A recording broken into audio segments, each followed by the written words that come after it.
Thank you for joining us for another power-packed message from Dr. Myles Munroe, provided by Munroe Global Incorporated and MunroeGlobal.com. We transform followers into leaders and leaders into agents of change. We hope that this message is a blessing to you as you advance your life and discover your purpose. Now, let's go into the message. My job tonight is not a difficult job because this subject is one that I have been studying for the past 7 years myself. And we want to talk about this important subject of mentoring and succession, passing the torch. It's a tough job. I thought when I was preparing for this whole week, I thought to myself, I wonder if I'm ready for this. Because this is really one of the weakest areas of leadership. And if we don't address it, we will still continue to repeat the mistakes of the past. Throughout this week, you'll be seeing a lot of pictures of lions. We have chosen the lion as our symbol this week for the subject of leadership, mentoring, and succession. You may note that many of the graphics that you see will show an adult lion along with a cub, an offspring. I chose this symbol because one day when I was in South Africa, we went to visit one of the parks. A park is obviously a reserve kept by the government where the animals can roam wild and they can be protected. And when I went to visit the park, my wife and I were taken out on a safari, and we visited the jungle area, the wild bush. We saw the Big Five. And those of you who are from Africa know what the Big Five is. And the king of all the Big Fives is the lion. The lion is the leader of the animal kingdom. I was intrigued as I had the privilege of watching the lions during a feeding time. Strange. I noticed that there were little cubs around, and I saw the mother lion pick the little cubs up in her mouth behind their necks, took them over to a shaded bush near a tree, and she just dropped them down one at a time. She came back, picked up the other one, and just took them over to the tree and left them there. And then I saw something strange. She then walked away, and they perked up looking at her and never moved. And then she was joined by 4 other female lions. And they all began to crouch toward a massive bull. And the little cubs never moved. And they watched their mothers. Because in the lion kingdom, the father doesn't do the kill. I'm not sure if that translates into humans. But the women go out and get the meat. And then the man eats it. Maybe there's some revelation, gentlemen. We need to ask God to get a lion spirit. But be that as it may, I was intrigued because I saw those lions strategize as they crouched and moved slowly, and they crept among the grass and moving toward that bull who was feeding. And there were about 7 of those bulls around, and they were just strategizing, one position to the left, one to the right, one went over to the side, the other one stayed back, and they all were positioned working toward the attack. And the little cubs never moved. But they were perked up, watching every move. And suddenly I realized this was mentorship going on. This was an opportunity to preserve the future of the bride. Then I realized that the cubs were placed not just near the bush under a tree, but they were actually placed on a little mound where they had a perfect view of the entire action. The mother chose a high place so that they can observe every act. No wonder why the lion is still the king of the jungle. They don't leave leadership training to experimentation. They don't leave it to haphazard mistakes, trial and error. They intentionally train. My job tonight is to talk about this same principle in the human context. The power and the purpose of mentoring and succession, which is the theme of this conference. I want to focus tonight on the art of leading beyond your leadership. Please write that down. The art of leading beyond your leadership. I will say a lot of things that will disturb you, may even make you feel uncomfortable, and that's good. Because we have to grapple with our own internal motives. Maybe even question some of our own ambitions, and to check whether they are pure or impure. I want to begin with a couple of statements that focus on passing the leadership to preserve our legacy. Write this statement down. Passing from leadership to legacy. That's what mentoring and succession is. It's passing from leadership into legacy. Some people just want leadership. They don't want a legacy, the way they act.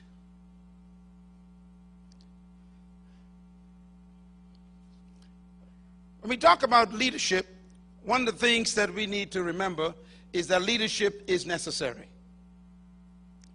The world needs leadership. We all need leadership. We cannot avoid leadership. Here's some realities I came to. Number one, nothing happens without leadership. Number two, nothing begins without leadership. Number three, nothing improves without leadership.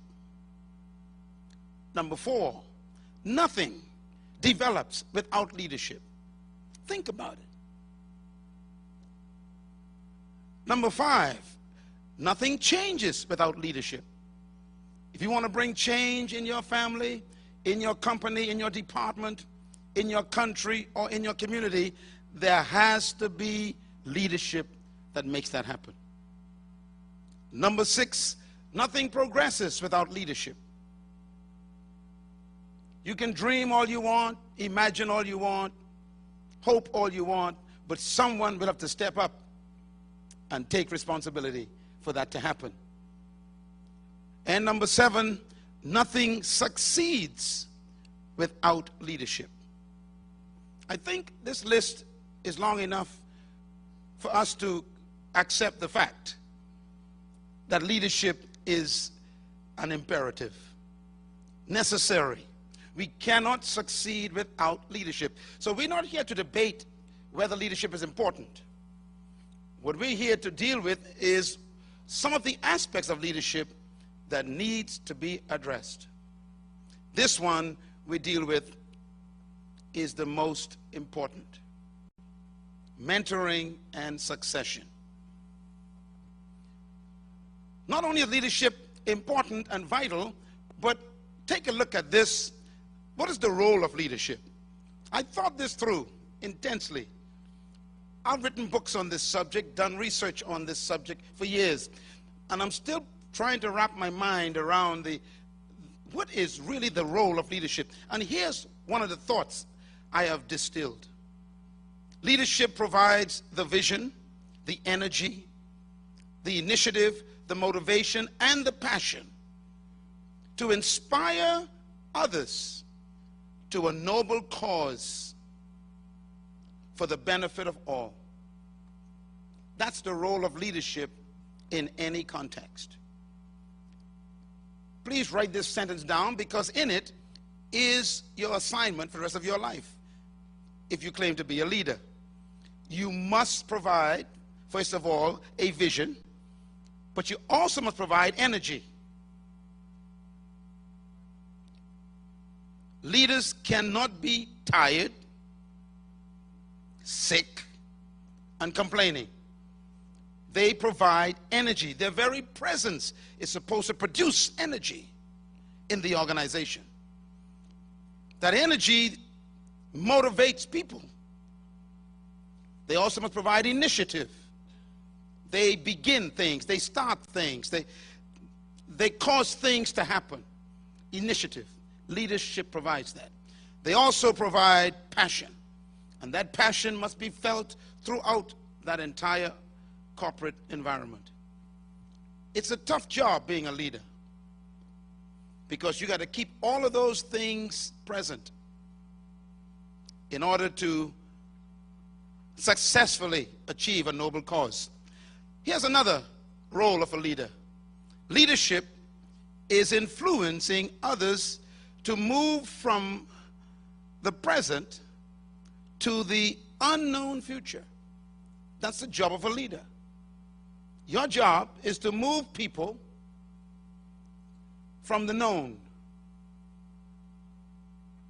People love the known. They love the familiar. But a leader's job is to uproot people from the familiar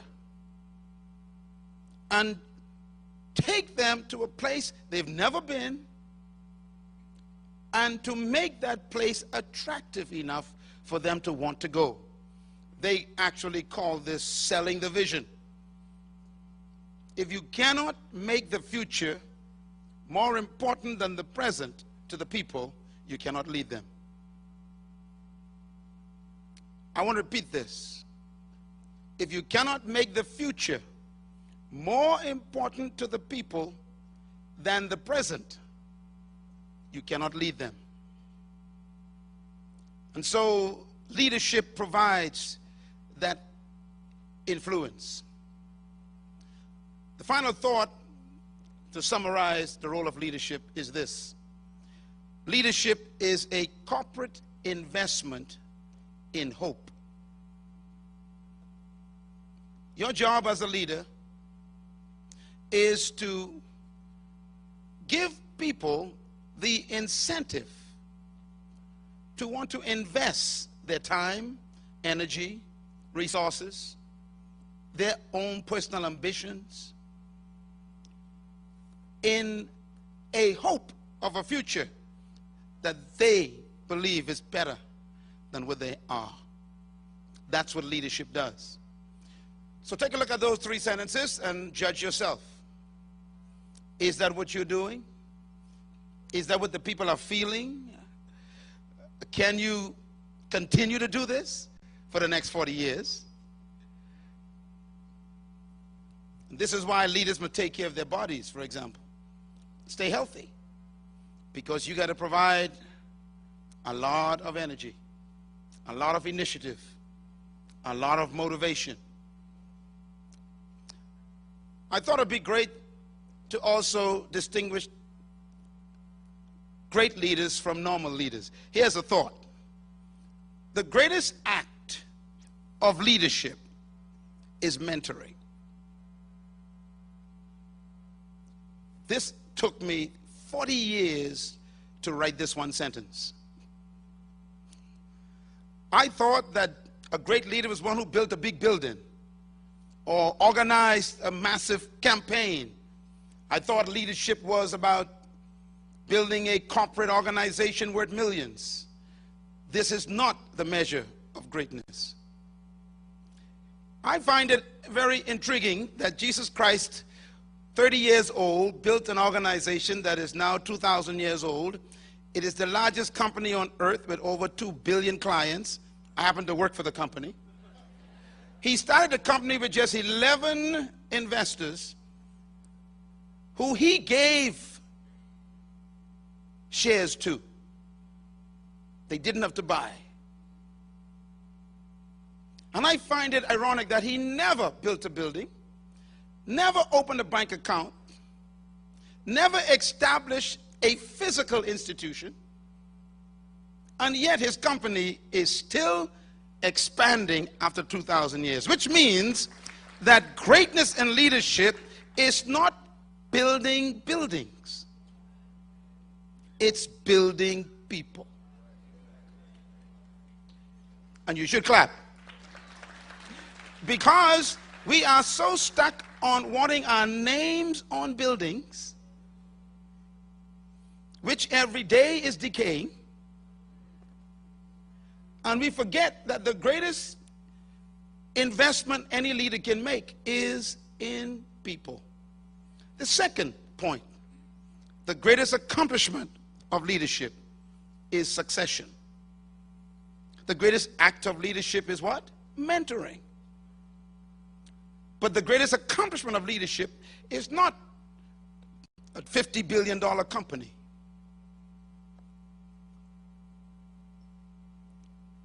The greatest accomplishment is succession. Do you know why? My third point explains it. Failure to mentor a successor is the cancellation of leadership legacy. I want to repeat this point. Failure to mentor a successor is cancellation of your own legacy. Because you don't live on in buildings or in bank accounts. You live on in people. This is why the greatest leader of all time invested 3.5 years just in people. And he ended his training program with this kind of saying, I pray not only for you, but for them who would believe on me through you. He had this idea of living forever through them. Buildings are bombed. But people live on. So we need to consider, what are we prioritizing? I thought it would be interesting as the opening session for our evening plenary session to give you a definition to work with. And every speaker should take notes here, because I'm going to give you the definition we should be working with all week. First of all, succession is an amazing word. The word succession begins with the word success. Or haven't you noticed? That is an amazing thing. I did a little research on the word, and I discovered that success has to do, therefore, with 3 things: movement, continuity, and follow after. And that's what the word actually means in its original state. The word success has to do with movement.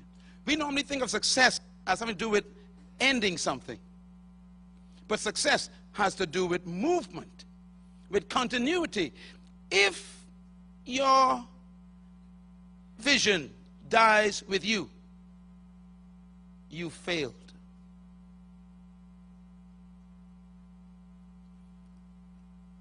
Success is not what happens while you are alive. Success is what happens after you leave. This is why the word successive is so important. Successive or succeeding generations. It has to do with continuity. We want to say we want to be successful, so we accomplish a project. That's not success. Success is, will the project exist after you leave? Will there be someone to continue it?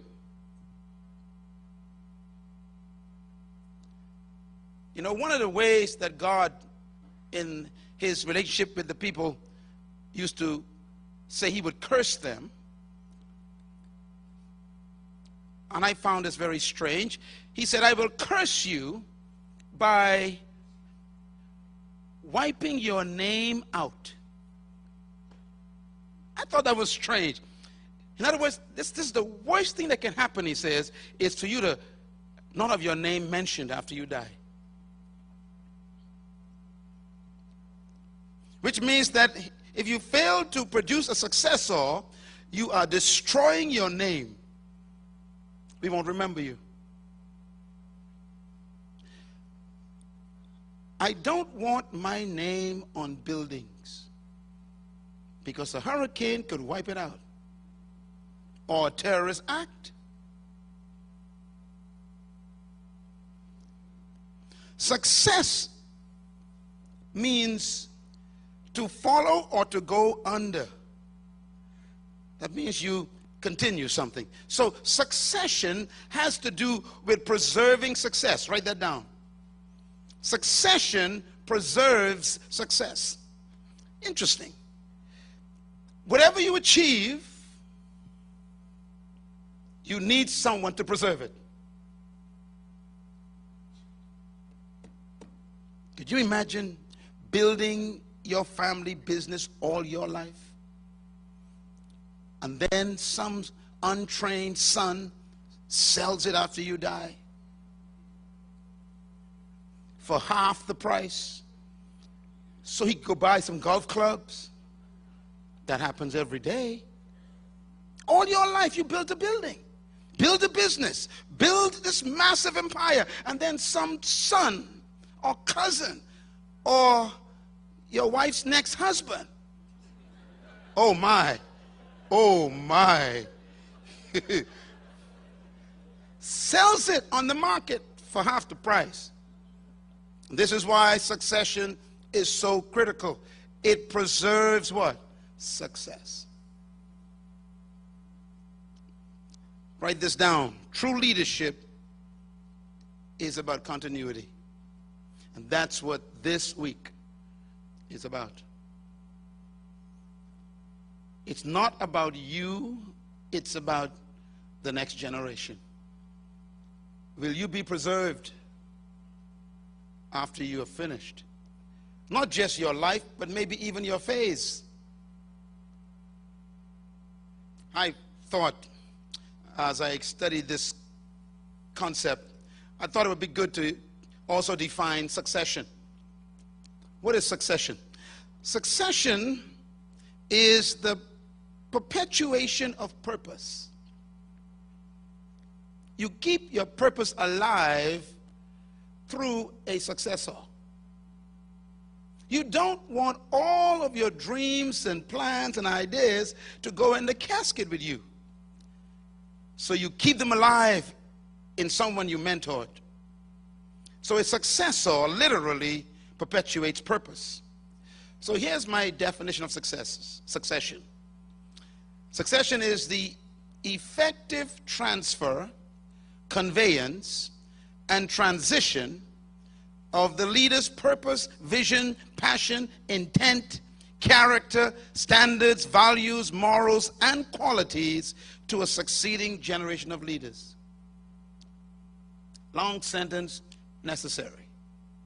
You don't just transfer your clothing to them, because clothes wear out. Don't give them your old book or your old Bible or your old shoes, because they're going to wear out. Give them things that stay, like values, morals, convictions, belief systems, passion, vision. These things is what succession is about. Leaving your child a building or a house is not succession. That's inheritance. Whatever a person inherits, they can lose. But if you mentor a person, they can't lose it. Because mentoring is a transfer of the things that are durable, like vision, passion, intent, character. The majority of the leaders we have today don't think about these things we're talking about. Everybody say mentoring. The greatest act of leadership is mentoring. What is mentoring? Make a note. Mentoring is to serve as a model, an advisor, a counselor, a guide, a tutor, and an example for another in order to produce one greater than yourself. There's a shock. I think you need to write this sentence down in bold letters. When you're mentoring someone, remember, you're not just trying to make a person like you. Mentoring is to make the person better. Mentoring is about replacement with a better product. You should always leave in place someone better. Shocking, isn't it? The average leader today, the one sitting right behind you, don't look now, have no interest in mentoring. They are preoccupied with protecting their position, preserving their turf, making sure no one gets their position. These are insecure, false leaders with titles. A true leader is always training his or her replacement. And the goal is to make them better. When I think about the greatest leader of all times, his attitude taught me so much. He would say things like this: if I don't leave you, then greater works you won't be able to do. But if I leave you, knowing how well I trained you, you will do greater works than I. In other words, a successor should achieve more. You know, I find it ironic, and we'll talk about it this week, that the folks we sometimes call successors are thieves. And you'll be amazed. People who have been given authority would use that authority to destroy what you built. They will steal your power to destroy your accomplishment. Everybody say succession. Succession never destroys the foundation it meets. It builds on top of it. So when people start dismantling things, when they take over, these are not true leaders. They are charlatans who was waiting for an opportunity to destroy you. This is why, again, you must mentor. Mentoring protects what you built.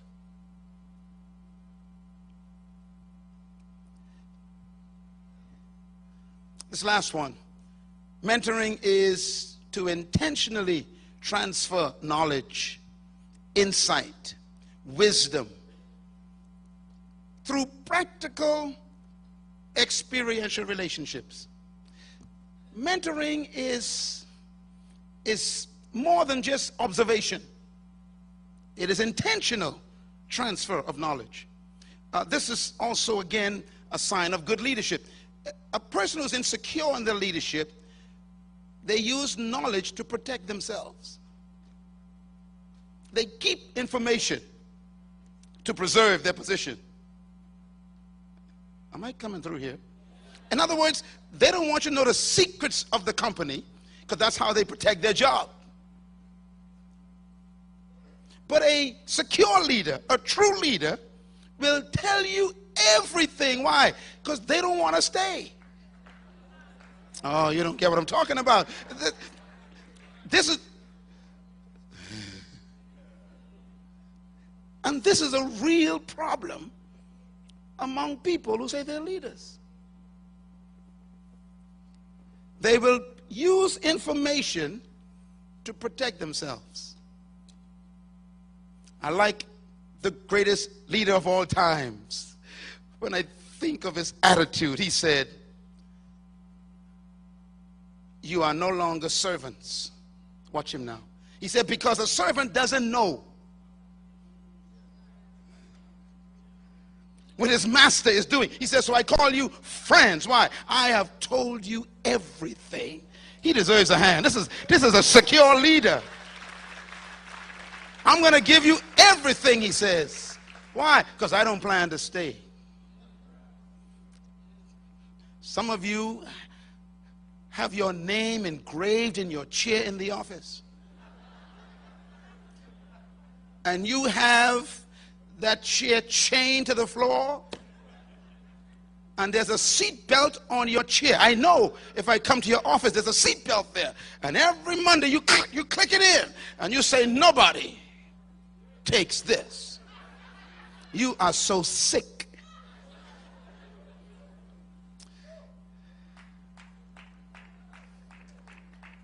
True leaders transfer knowledge. They cultivate the inquisitiveness of their mentees. They beg them to ask me questions. Tell me how I did this and why I did this. Ask me. I want you to know what I know. Because the sooner you learn this, I can move on to my next position. Boy, that don't exist too much in leadership today. I've seen some pastors who actually tie themselves to their podium.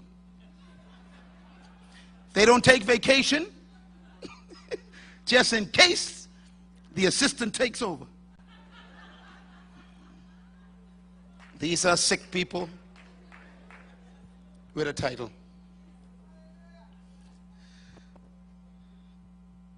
I want to give you what I call the 4 leadership failures. Write them down so you won't be a failure. Number 1, the greatest failure of leadership is unsuccessful succession. No matter how great your work was, if you don't leave a successor to continue it and advance it, you failed. Let me give an example that you probably never thought of. Moses was a successful leader. Joshua was a miserable failure.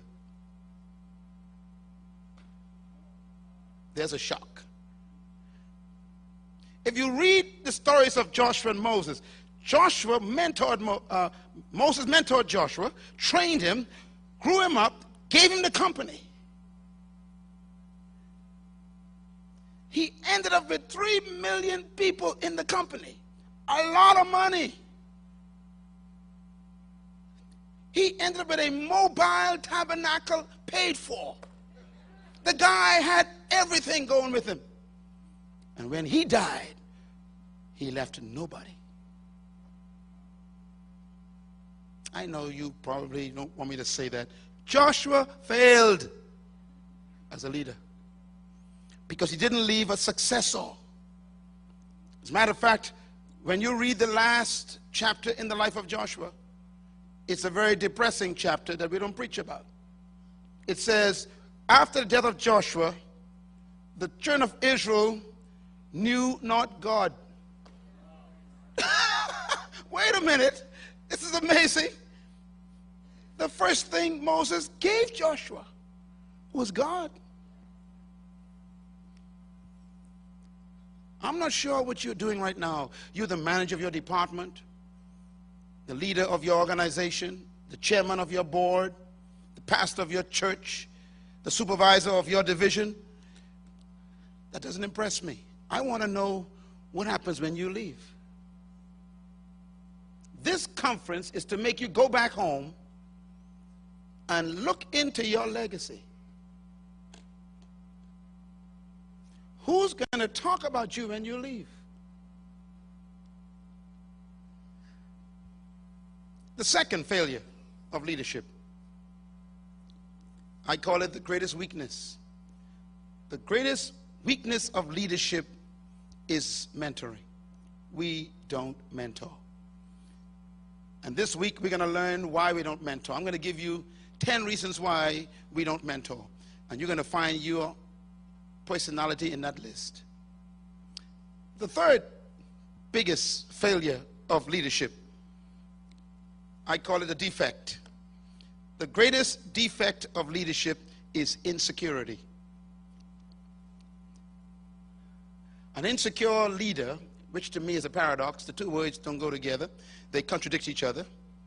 But we can use them because people parade around as leaders. But if you are insecure and you have a title, you are dangerous. Because an insecure person will always want to protect themselves, defend themselves. These are the kinds of people who kill their opposition. They don't just fight against you, they destroy their opposition. Insecurity breeds contempt. And the contempt is against those who just attempt to threaten the person. That's a defect. It's a failure. And the fourth failure of leadership, I call it the greatest fear. The greatest fear of leadership is the success of the followers. Have you ever heard this? You can be good, but don't ever be better than me.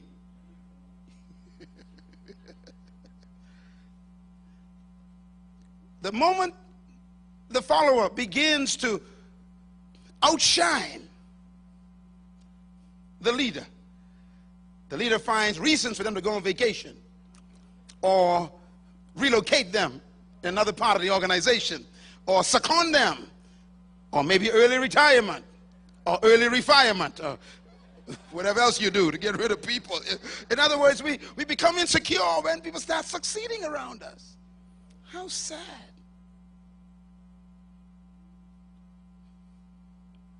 Don't you know that when the people around you are more successful than you, that's a compliment of your leadership?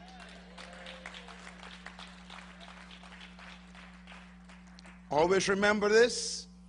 If you hold a man down, you got to stay with him to keep him down.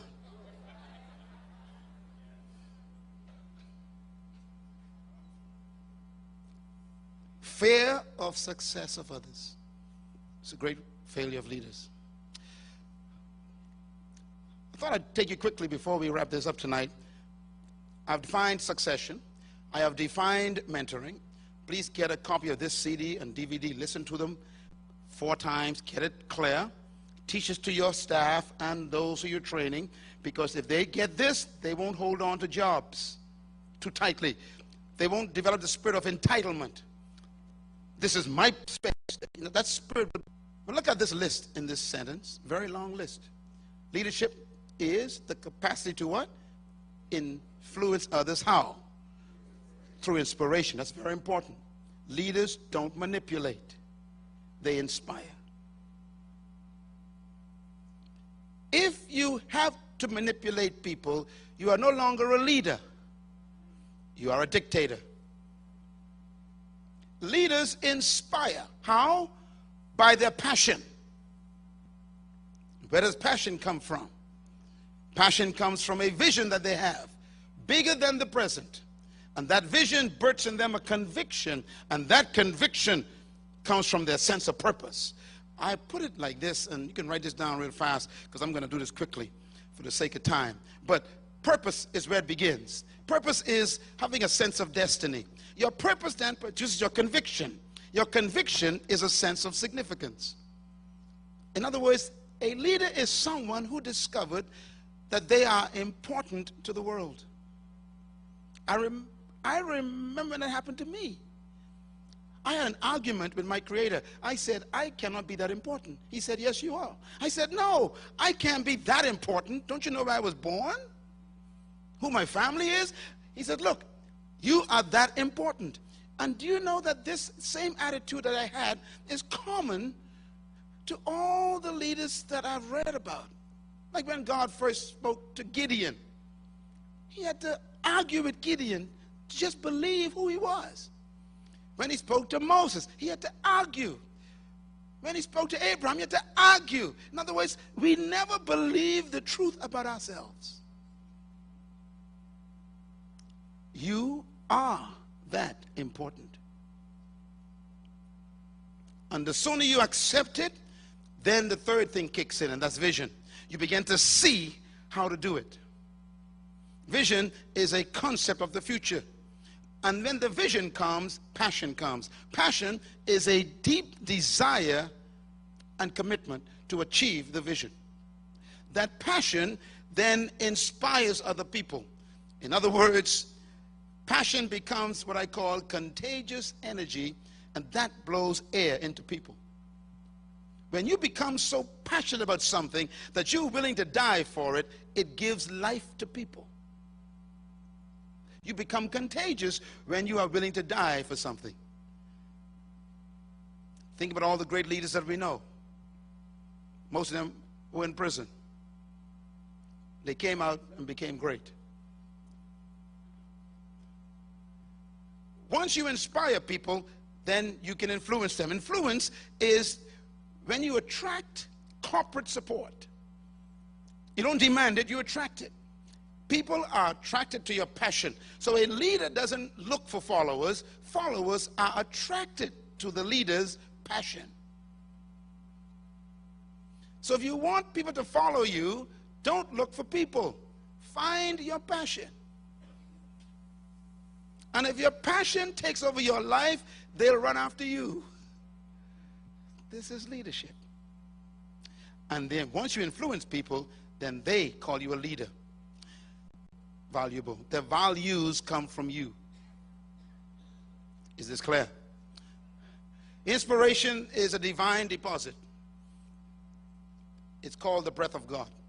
It's when you discover why you were born. It comes into your life, and it blows into your life, and it inspires you. You become passionate. The secret to leadership, therefore, is this. It's not the pursuit of power. Leadership is not a pursuit of authority and position. Leadership is a pursuit of self. When you discover yourself, what you were born to do, why you were born, what you were sent here to do, when you find that, your leadership is born. So leadership has very little to do with people. It has to do with self-discovery. It has to finding your passion and pursuing it. And people will find you. Is this making sense? This is why you cannot teach leadership, really. You can teach a person principles to discover themselves, and then the leader is born. All right. Here's a great man. He never took a course in leadership. Never went to a leadership college. He has no degree in leadership, and millions follow him. What are his secrets? He discovered something. True leaders do not seek followers. Followers are attracted to true leaders. How? Leadership is not a right that the leader demands. It's a privilege that the followers give.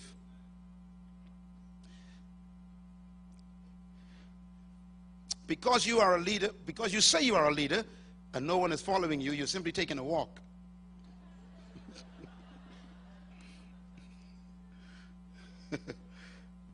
Following is a privilege people give you. They don't have to follow you. They can leave your church right now. You can't force them to stay. People can resign from your company anytime. So what is it that you do to keep people submitted to your passion? Is to never lose your passion. And you can become tired with your own passion.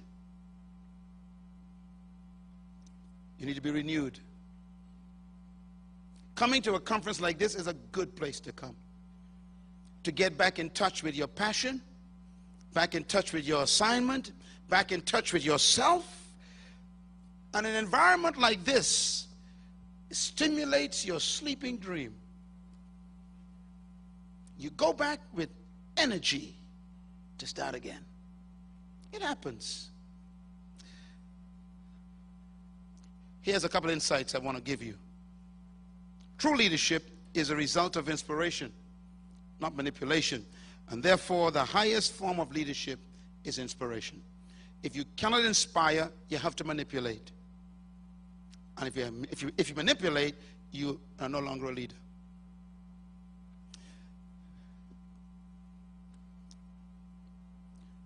Many countries right now need leaders. We need people who can inspire us to believe again, have hope again, in a noble future, in one we're willing to sacrifice for. Leadership. Another insight: good leaders employ people. Great leaders deploy people. Good leaders gather people around them. Great leaders distribute them. Go into all the world. Go. Great leaders love to delegate.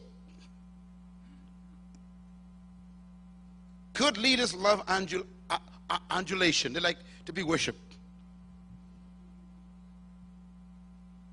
Great leaders deploy. Good leaders employ. Leadership is not measured by how many people serve you. It's measured by how many people you serve. And this is where succession and mentoring kicks in. You want to serve others into greatness. You want to make other people better than you. Leadership is really about releasing people into their own gifts, making other people more successful than yourself. You know, leaders learn from others but never become them. Mentoring is not duplication, it's transformation. Here's another one I thought was important. A true leader is one who leads others to leadership. We are not in the business of maintaining followers. A true leader is more concerned about producing leaders so that they can move on to other things.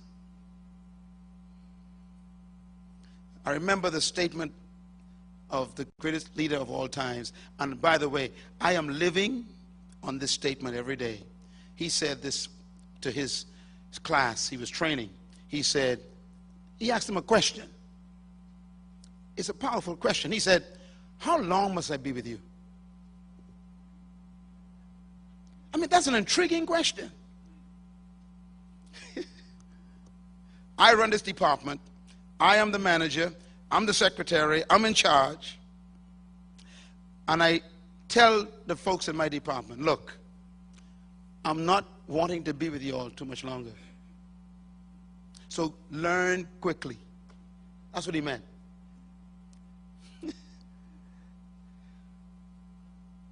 Now, the average insecure leader today, not you, the one sitting behind you, our attitudes are different.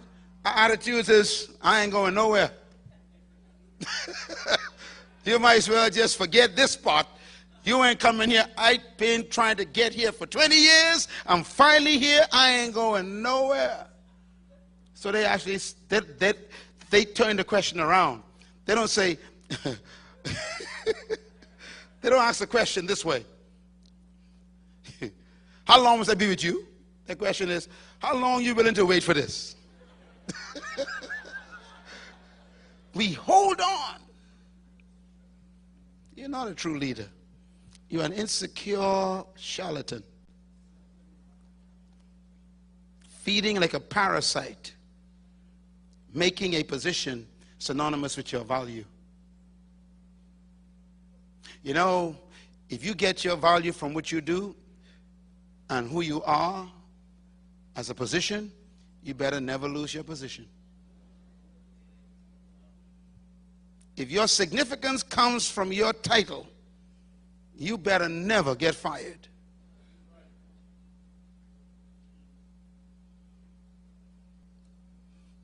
A leader has found value in herself. She brings value to the position. And when she leaves, they miss her. Am I talking to anyone here? Tell your neighbor, when I leave, you're going to miss me. Clap your hands right there. That's a good place to clap. See, if you bring value to the job, you're going to be the last one they want to get rid of. And if you leave, they're going to wish you stayed. Now, there are some people who leave and everybody say, thank. Why? They were deficits, not assets. So I thought I would give you this concept of succession. Write this down. Leadership marathon. You know, there are two types of leadership. The one we're talking about is the real one. Leadership is more of a relay than a marathon. Now, we've been taught, you know, that you should last to the end. That's one idea of leadership that has really been a problem. Because that's why people don't mentor. Be faithful, they say, stay to the end. That's not good advice as a leader. That's why we got folks who are 80 years old and still trying to be in charge.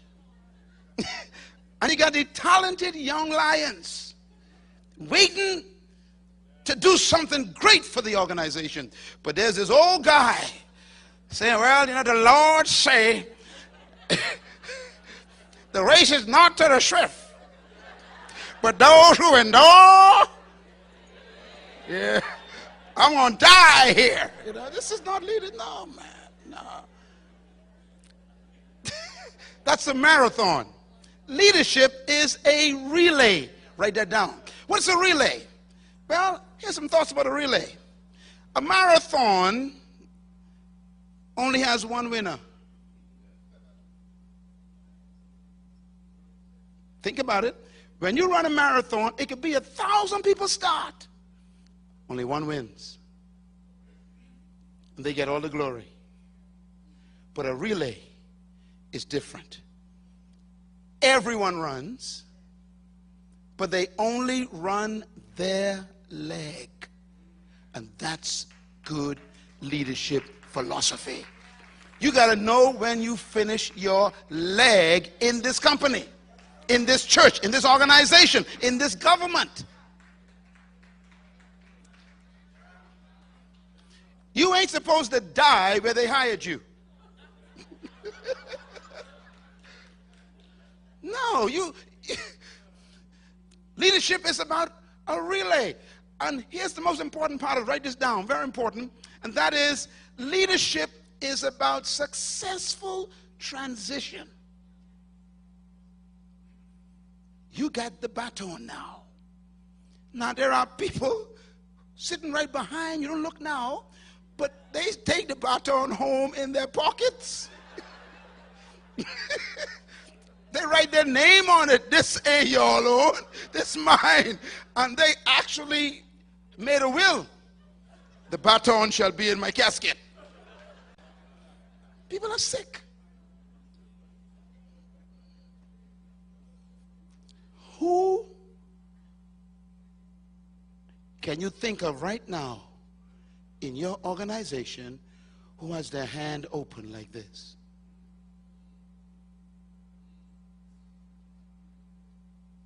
Can you think of them? They're begging you.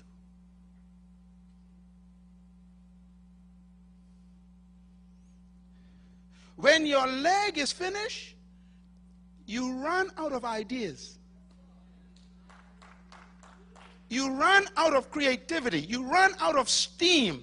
Matter of fact, you live on your old experiences.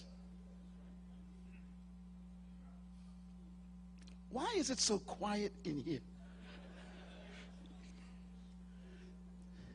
Leadership is a relay. Jesus Christ is the greatest leader of all times. And do you know how old he was when he transferred the baton? 33 years old.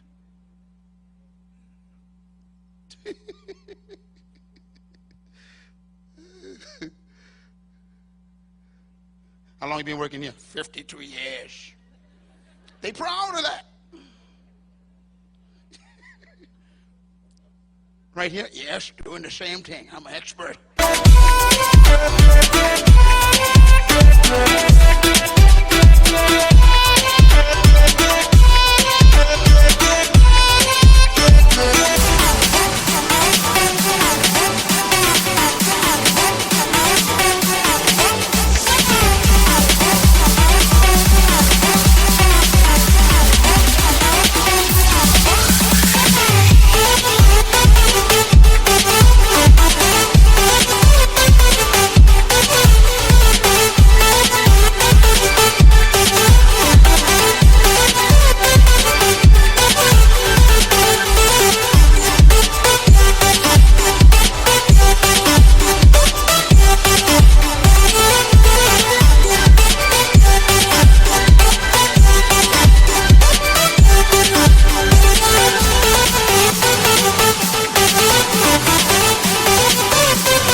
I want to say something, but you couldn't take it. Okay, I'll say it. These are human constipations, clogging up the system. They need to come to a global leadership seminar and get a flush out.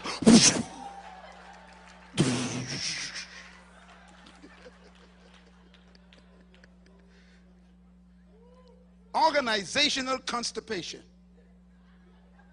People stuck in the system because, and don't miss the session this week, because we're going to be learning why they don't move. And some of you are guilty of it. I got to keep protecting myself from it. It is so easy to get caught up in it. But it's a relay. Can you imagine a relay? And one guy just wouldn't pass the baton. Everybody running.